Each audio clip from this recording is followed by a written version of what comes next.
আমি কাজের মধ্যেই বেঁচে থাকি।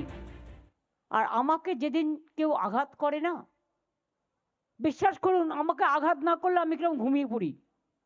ঘুমিয়ে পড়ি মানে অন্যরকম নয়, মানে একটু কবিতা লিখি, কখনো গান লিখি, কখনো নির্জীব হয়ে যাই, কখনো শ্রীকৃষ্ণের উপদেশ শুনি, কখনো রামকৃষ্ণ পড়ি, কখনো বিবেকানন্দ পড়ি, কখনো নেতাজি সুভাষচন্দ্র পড়ি, কখনো স্পেস সায়েন্স দেখি, কখনো ডিসকভারি দেখি, কখনো জিওগ্রাফি দেখি। আর যদি আমায় আঘাত করে তাহলে আমার পুনর্জীবন হয়। গতকাল আমি ভাবছিলাম যে আবার নতুন করে জন্মালাম। উনি বলছেন যে আমাকে আঘাত না করলে আমি ঘুমিয়ে পড়ি। কখনো রামকৃষ্ণ পড়ি, কখনো বিবেকানন্দ পড়ি, কখনো শ্রীকৃষ্ণের বাণী শুনি, স্পেস সায়েন্স দেখি। উনি এত স্পেস সায়েন্স দেখেন, এত স্পেস সায়েন্স দেখেন যে রাকেশ রোশনরা চাঁদে পৌঁছে যায়। উনি এত শ্রীকৃষ্ণের বাণী শোনেন এবং এত রামকৃষ্ণ পরমহংসদেবের কথা শোনেন যে শ্রী রামকৃষ্ণ পরমহংসদেব শ্রীকৃষ্ণ পরমহংসদেব হয়ে যায়। উনি এত স্বামী বিবেকানন্দের বাণী শোনেন, এত কিছু পড়েন, এত ওনার ভক্তিমূলক ভাবনা চিন্তা তার প্র্যাকটিস চলে যে উনি বলেন যে শ্রী রামকৃষ্ণ পরমহংসদেব, সরি এটা আমি বললাম, উনি বলেছেন শ্রীকৃষ্ণ পরমহংসদেব নাকি গীতা লিখেছিলেন, গীতার বাণী দিয়েছিলেন। উনি এত স্পেস সায়েন্স দেখেন যিনি বলেছিলেন যে রাকেশ রোশন নাকি চাঁদে পৌঁছে গিয়েছেন। মমতা বন্দ্যোপাধ্যায়, আমার জানতে ইচ্ছে করে আপনি পশ্চিমবঙ্গের মানুষকে কি ভাবেন? আপনার চুরি, আপনার ডাকাতি সবাই দেখে নিয়েছে, বাকি রইল কমেডি, এটাও 16 কলা পূর্ণ করে দিচ্ছি। আপনি আজকে হাজরা মোড় থেকে দাঁড়িয়ে যে আপনি বাকি সময় আপনাকে আঘাত না করলে নাকি বাকি সময় যে কাজগুলো করেন সেই কাজগুলো যে আপনি আদ্যন্ত ভুল বলছেন, মিথ্যে বলছেন, তার প্রমাণ দিয়ে দিচ্ছি। যদিও আমার প্রশ্ন একটাই রয়ে গেল, আগের প্রশ্নটাই, যে আপনাকে আঘাত করলো কে? ED, CBI? ইডি সিবিআই তো আপনার কাছে আসেনি, আপনার বাড়ির তল্লাশি নেয়নি, আপনার দপ্তরের তল্লাশি নেয়নি। তাহলে এমন কোন প্রাণভোমরা আপনি লুকিয়ে রেখেছিলেন কয়লা চোরের সঙ্গে যুক্ত প্রতীক জৈনের কাছে, যে প্রতীক জৈনের বিভিন্ন রাজ্যে বিভিন্ন স্ক্যাম রয়েছে? আইপ্যাকের বিভিন্ন রকমের স্ক্যামের সঙ্গে আইপ্যাকের নাম জড়িয়ে রয়েছে বিভিন্ন রাজ্যে। সেরকম চোরেদের বাড়িতে, চোরেদের বেডরুমে আপনি কেন আপনার প্রাণভোমরা রাখতে গিয়েছিলেন, এই উত্তরটা পেলাম না। আপনাকে তো ইডি আঘাত করেনি, আপনাকে তো সিবিআই আঘাত করেনি। ইডি সিবিআই এর কাজ নয় আঘাত করা, তাদেরকে আঘাত করা কাজ বরঞ্চ আপনার দলের নেতাদের। শেখ শাহজাহান বড় বড় আদলি ইট ছুড়িয়েছিল, রক্তাক্ত হয়ে বাড়ি গিয়েছিল সবাই।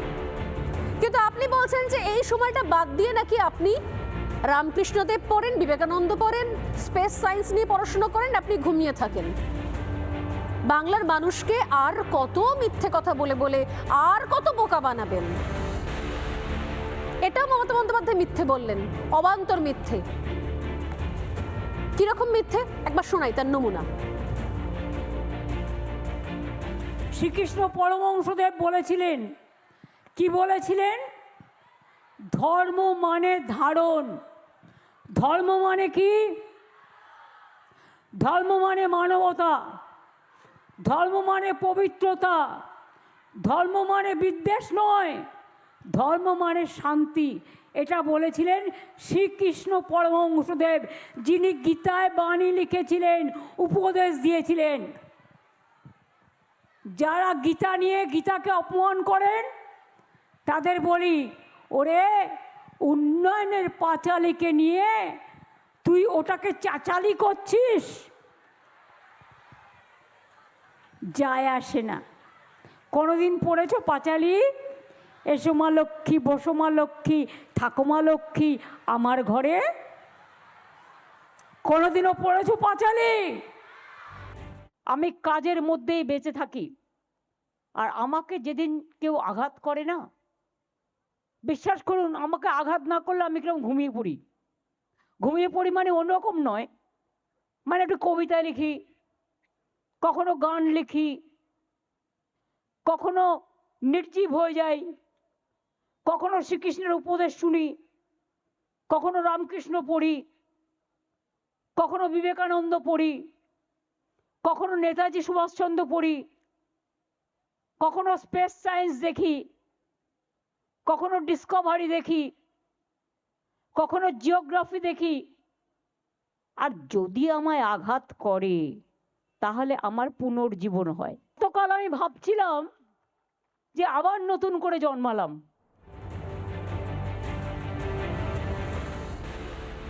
অতএব আগা পাঁচতলা মিথ্যাচার, এখানেও মিথ্যাচার। মমতা বন্দ্যোপাধ্যায় কি জন্য গিয়েছিলেন সেটাও মিথ্যাচার। তিনি বলছেন দলনেত্রী হিসেবে গিয়েছিলেন, এখানেও মিথ্যাচার। দলনেত্রী হিসেবে গেলে কেউ সরকারি আমলা পেয়াদাকে নিয়ে যায় না। মমতা বন্দ্যোপাধ্যায় বলছেন তিনি অবসর সময় তাকে আঘাত করলে নাকি তিনি প্রতিবাদ করেন, কিন্তু তাকে আঘাত করা হয়নি, আঘাত করা হয়েছে দীর্ঘ স্ক্যামের সঙ্গে জড়িত একটা কোম্পানির একজন ডিরেক্টরকে, একজন কর্ণধারকে। তার সঙ্গে মমতা বন্দ্যোপাধ্যায়ের কিসের সম্পর্ক, তার কেন মনে হচ্ছে আত্মরক্ষার প্রয়োজন রয়েছে, তার কাছে তিনি কোন প্রাণ ভরমরা রেখেছিলেন। এবং তারপর তিনি যেটা বললেন, আমরা বলি পলিটিক্যাল কমেডি, কিন্তু এখন এই কমেডিতে হাসতেও ইচ্ছে করে না। একজন মানুষ যে ভুলে ভরা কথা সারাক্ষণ বলে যায় তার একটা নমুনা দেখালাম। রামকৃষ্ণদেব থেকে শুরু করে, গীতা থেকে শুরু করে ছত্রে ছত্রে মিথ্যাচার, এমনকি লক্ষ্মীর পাঁচালী পর্যন্ত তিনি জানেন না। সেখানে তিনি যা পারেন বলে যান, কিন্তু মমতা বন্দ্যোপাধ্যায় যা খুশি বলা আর যা খুশি করার মধ্যে আকাশ পাতাল পার্থক্য আছে। নিজের একটা দায়িত্ব থেকে, পদে থেকে যা খুশি করা যায় না। এবং এবার কিন্তু যা খুশির মাসুল গুনতে হবে, কারণ ইডির তরফ থেকে ইতিমধ্যে সিবিআই তদন্তের দাবি করা হয়েছে। আমি আবারও বলি, যদি দিল্লির মুখ্যমন্ত্রী পার না পান তাহলে মমতা বন্দ্যোপাধ্যায় পার পাবেন কি করে? তদন্তে হস্তক্ষেপ এদেশে থেকে তো করা যাবে না মাননীয়া। নানা ধরনের কন্টেন্ট দেখার জন্য লাইক করুন, শেয়ার করুন আমাদের ফেসবুক পেজ, সাবস্ক্রাইব করুন আমাদের ইউটিউব চ্যানেল। পাশাপাশি অন্যান্য ব্রেকিং নিউজের জন্য অবশ্যই চোখ রাখুন রিপাবলিক বাংলায়।